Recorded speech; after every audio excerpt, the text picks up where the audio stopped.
আজকে চলে এসেছি বেগুনের একটা সাউথ ইন্ডিয়ান ডিশ নিয়ে।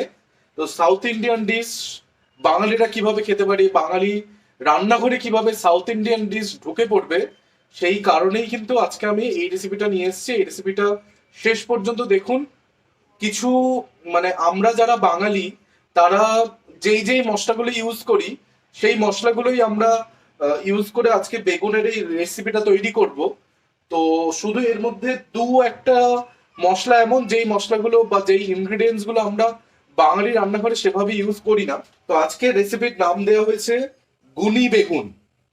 আসলে বেগুনকে আমরা নাম দিয়েছি বেগুন, যার মধ্যে কোনো গুণ নেই, জানি না কেন নাম দেওয়া হচ্ছে এরকম।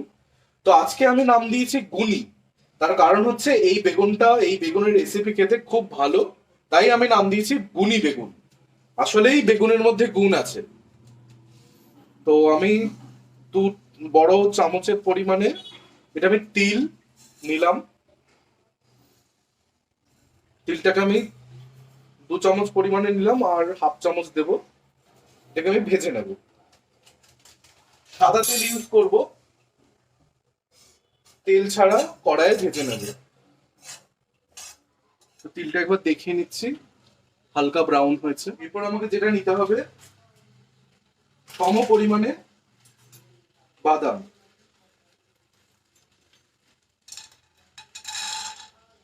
বাদামটাকেও আমি খোলা কড়াইয়ে ভেজে নেব সম পরিমাণে। কাঁচা বাদাম বাজার থেকে নিয়ে আসবেন, মানে যেই বাদামটা আমরা ভেজে খাই সেই বাদামটা নিয়ে আসবেন। ভাজা হলেই ভাজা হলেই কি হয়, এই ছালগুলো ছেড়ে যায়। তো দেখতে পাচ্ছেন এই হাফ আধা ভাজা যে সাদা তিলটা সেটাও একদম পরিষ্কার হয়ে গেছে এবং বাদামের ছালগুলোকে আমি ছাড়িয়ে নিয়েছি। তো এবার আমি মিক্সারে দেব, দুটোকে একসাথেই দেব।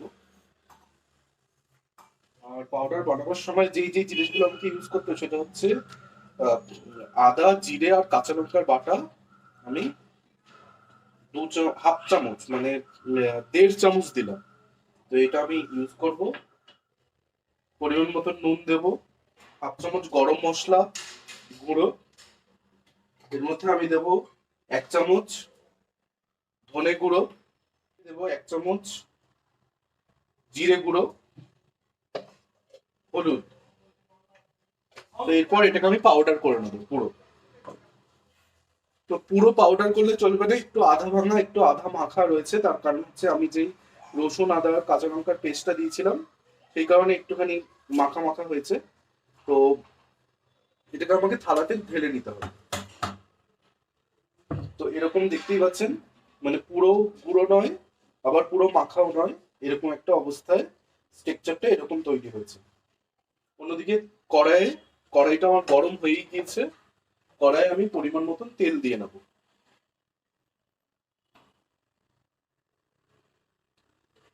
তো কড়াইয়ে আমি তেল দিলাম।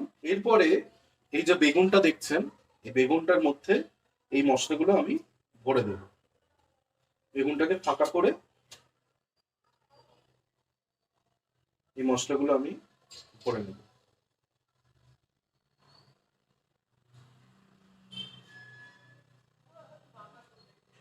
যতটা ঢোকানো যায় ততটা আমি ঢুকিয়ে নিলাম।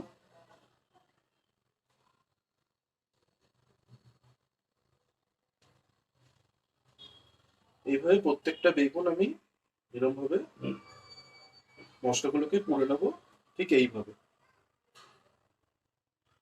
তো এরকম ভাবে আমি গোটা বেগুনগুলোকেই তেলের মধ্যে দিতে থাকবো।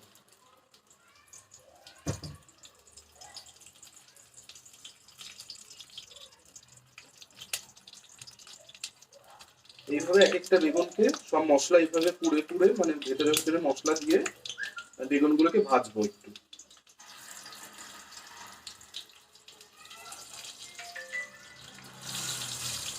সেটা একটা চলে যাবে।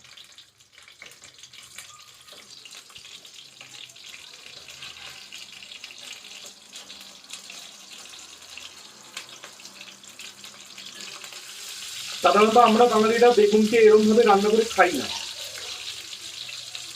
তো সেই কারণে আজকে এই রেসিপিটা নিয়ে আসলাম। তো বেগুনটাকে আমি উল্টে পাল্টে ভেজে নিচ্ছি। খুব সাবধানে বেগুনগুলোকে আমি নামিয়ে নেবো।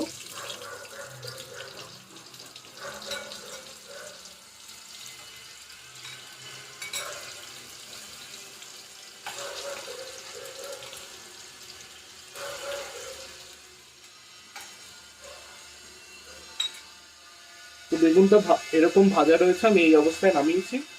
এই তেলের মধ্যে এবার আমি দেব গোটা জিরে 1 চামচ, গোটা কালো সর্ষে 1 চামচ। এরপরে এই মশলাটা যতটা বেঁচে রয়েছে,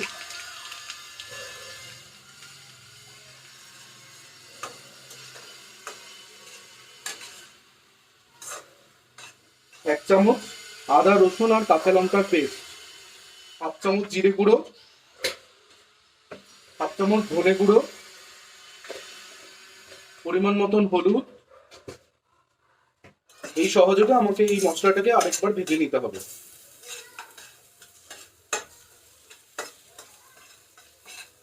এরপর আমি যেটা দেব সেটা খুব গুরুত্বপূর্ণ ইনগ্রেডিয়েন্টস এই সবজির বা এই রেসিপির, সেটা হচ্ছে 2 চামচ বেসন গুঁড়ো।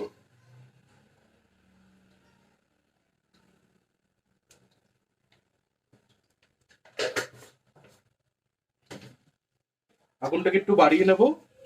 এরপর আমি বেসন শুদ্ধ এই মশলাটাকে একটুখানি ভেজে নেব, অল্প, মানে 30 সেকেন্ড, খুব বেশি নয় কিন্তু। 2টো টমেটোর আমি পিউরি করে নিয়েছি, সেটা আমি দিয়ে দেব।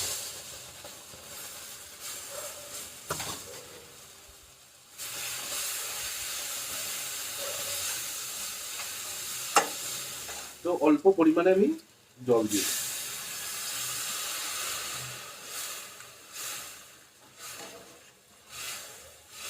বেগুনগুলো ডুবে থাকবে এরকমই জল দেবো।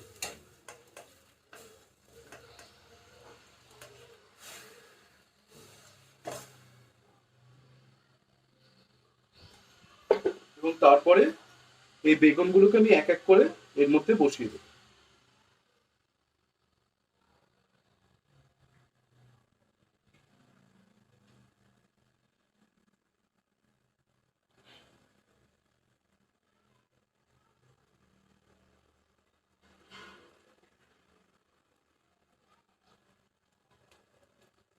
এক এক করে বেগুনগুলোকে বসিয়ে নিয়ে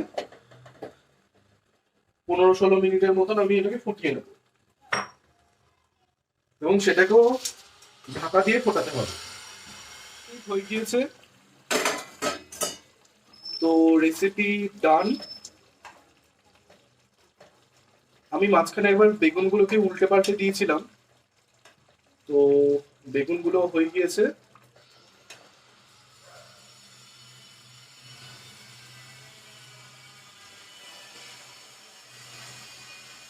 সব শেষে যেটা দিতে হবে সেটা হচ্ছে একটু,